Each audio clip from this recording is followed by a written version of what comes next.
இன்றைக்கு Indian media works சார்பில் captain அவர்களுக்கு இந்த விருதினை வழங்கியிருப்பது மிகுந்த மகிழ்ச்சியை தருகிறது.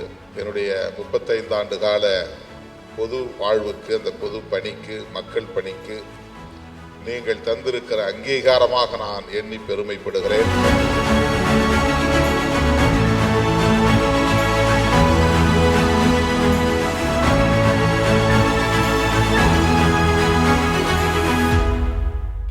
So Indian Awards 2024 நிறைய அவார்ட் கேட்டகரிஸ் பார்த்துட்டு இருக்கோம். ஸோ இப்போ அடுத்த அவார்ட் கேட்டகரி என்ன அப்படின்னு பார்க்கறதுக்கு முன்னாடி அந்த அவார்ட் பிரசன்ட் பண்றதுக்காக சார் ஜெயசீலன் அவர்களை ஒரு பெரிய கைத்தட்டலோட மேடைக்கு அழைக்கிறோம். Please welcome to the stage sir. Mister Jayaseelan IDAS அவர்களை மிகவும் மரியாதையுடன் மேடைக்கு அழைக்கிறோம். Please welcome sir.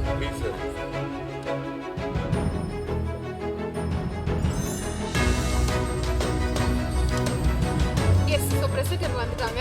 அடுத்த அவார்ட் கேட்டகரி யாருக்கு கொடுக்க போறோம் இன்னைக்கு? அந்த கேட்டகரி யார் அப்படின்றத வந்துட்டு பார்த்திடலாம். LED please. இந்தியன் அவார்ட்ஸ் 2024 சமூக விடுதலை சின்னம் Thol Thirumavalavan. Icon of social liberation Thol Thirumavalavan sir, உங்களை வந்துட்டு அன்புடன் மேடைக்கு அழைக்கிறோம். ப்ளீஸ்.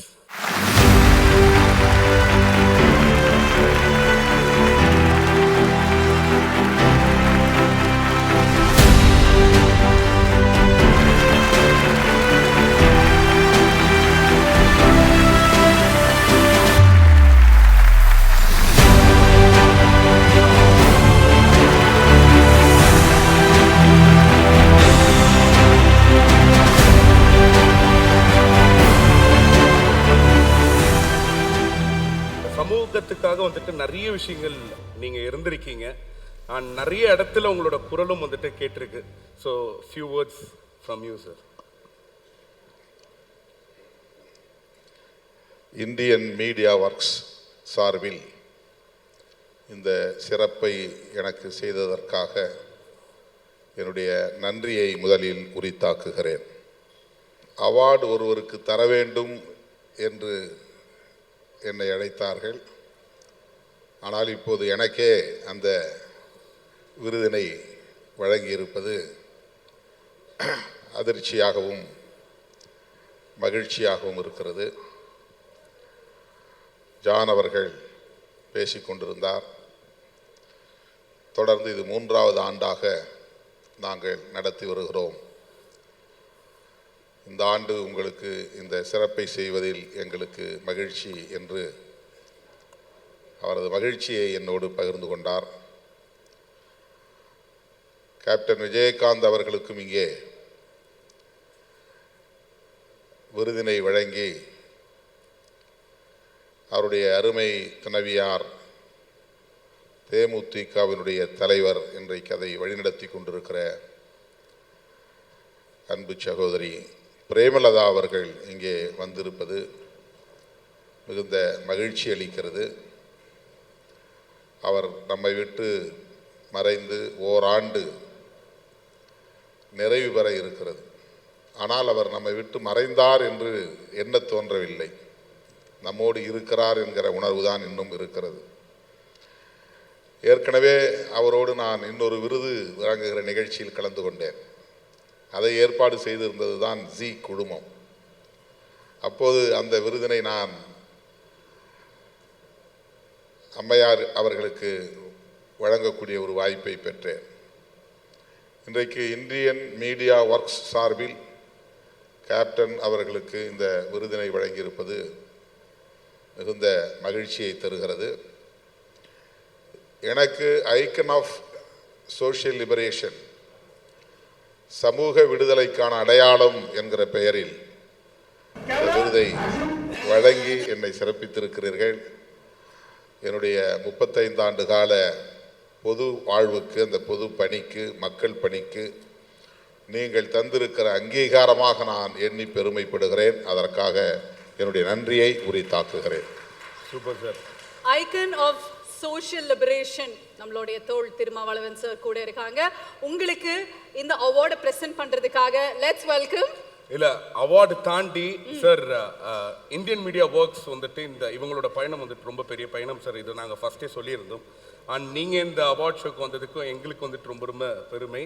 ஸோ ஜான் சார் வந்துட்டு உங்களுக்கு ஒரு அன்பு கொடுக்கணும்னு ஆசைப்படுறாரு. So let's welcome Indian media ஒர்க்ஸோட owner John sir. Please come to the stage.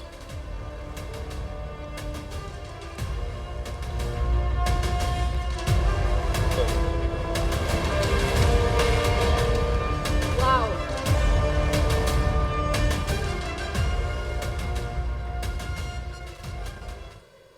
Indian Awards 2024 John Amalan நம்மளுடைய founder of Indian media works அவர்கள் வந்து புத்தகம் நம்மளுடைய தோள் திருமாவளவன் சாருக்கு வந்து வழங்கியிருக்காங்க. ஸோ அவர் ரொம்ப ரசிச்சு பார்க்கக்கூடிய ஒரு புத்தகம் தான் அவங்களுக்கு வந்து கொடுத்துருக்காங்க.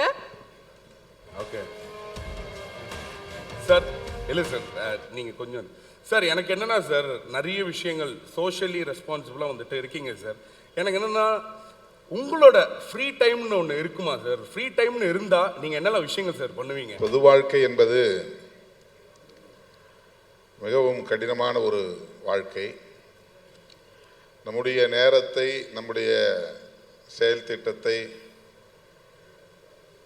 மக்கள் தீர்மானிக்கிறார்கள். இப்போ கூட நான் வந்து பதற்றப்பட்டேன். வந்த உடனே நான் கிளம்பணும் அப்படின்னு ஜான்கிட்ட சொல்லிக்கிட்டே இருந்தேன். ஏன்னா இதற்கு பிறகு நான் வந்து 2-3 நிகழ்ச்சிகள் பங்கேற்க வேண்டும்.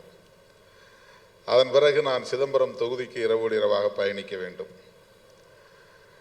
செல்லும் வழியில் ஆங்காங்கே தோழர்கள் மறிப்பார்கள், நள்ளிரவு நேரமாக இருந்தாலும் கூட. ஆகவே நம்முடைய நேரம் என்பது நம்முடைய கையில் இல்லை. சொல்லப்போனால் 12 மணிக்கு உள்ளே படுத்து 35 ஆண்டுகள் ஆகிறது. நான் இரவில் வந்து பெரும்பாலும் 1 மணி அல்லது 2 மணிக்கு தான் படுக்கிறேன். அதுக்கு முன்னது நான் படுத்து பழக்கமே இல்லை. பொது வாழ்க்கைக்கு என்னைக்கு வந்தோமோ அதிலிருந்து உறங்குவதாக இருந்தாலும் கூட அதை மக்களின் அனுமதியை பெற்றுத்தான் உறங்க முடியும் என்கிற ஒரு சூழல். ஆகவே ஃப்ரீ டைம் அப்படின்னு ஒன்று கிடையாது. நான் வந்து வண்டியில் பயணிக்கிற போது புத்தகங்கள் படிப்பேன், அல்லது நண்பர்களோட அரசியல் தொடர்பான விஷயங்களை விவாதிப்பேன். மற்றபடி பொழுதுபோக்குவதற்கு நேரம் கிடையாது. திரைப்படங்கள் கூட நமக்கு நண்பர்களாக இருப்பவர்கள் அழைத்து கட்டாயப்படுத்தி ப்ரிவியூ ஷோ போட்டு காட்டுவார்கள். அப்போ தான் போய் பார்ப்பேன். இன்னைக்கு கூட விடுதலை பாகம் 2 பார்த்துட்டு வந்தேன். இயக்குனர் வெற்றிமாறன் அவர்கள் படைத்திருக்கிற ஒரு புரட்சிகரமான படைப்பு. அந்த படத்தை இன்றைக்கு அவருடைய அன்பு கட்டளையை ஏற்று அந்த படத்தை பார்க்கக்கூடிய வாய்ப்பு கிடைத்தது. ஆகவே எனக்கான நேரத்தை மக்கள் தீர்மானிக்கிறார்கள், என்னுடைய செயல் திட்டத்தை மக்கள் தீர்மானிக்கிறார்கள். எனக்கென்று தனியே எந்த நேரத்தையும் நான் எடுத்துக்கொள்ள இயலாத அளவுக்கு பணிச்சுமைகள். அந்த நேரங்களில் தான் இது போன்ற இப்போ நம்முடைய ஜான் அருமையான புத்தகங்கள் 2 புத்தகங்களை தந்திருக்கிறார். இதையெல்லாம் கொண்டு போய் நான் அப்படியே ஷோரூமில் வைக்கிறதில்ல, முடிஞ்ச வரையிலும் நான் படிக்கிறது. கிடைக்கிற நேரத்தில் எந்த அளவுக்கு என்னால் படிக்க முடியுமோ அந்த அளவுக்கு புத்தகங்களை படிக்கிறேன். எனக்கான ஓய்வு நேரம் என்று ஏதேனும் இருந்தால் அந்த நேரத்தில் நான் படிக்கவும் எழுதவும் பயன்படுத்திக் கொள்கிறேன். Okay sir, thank you so much sir for telling these words. And John sir, thank you so much. Thank you very much for joining John. அவர் ரொம்ப அழகான 2 புத்தகங்கள் வந்து கொடுத்துருக்காரு. ரொம்ப நன்றி, தேங்க்யூ வெரி மச். அண்ட் சாரும் நிறைய விஷயங்கள் வந்து மோட்டிவேட்டிங்காக சொன்னது எல்லாமே நீ வந்து ஃபாலோ பண்ணுவ அப்படின்னு நினைக்கிறேன்.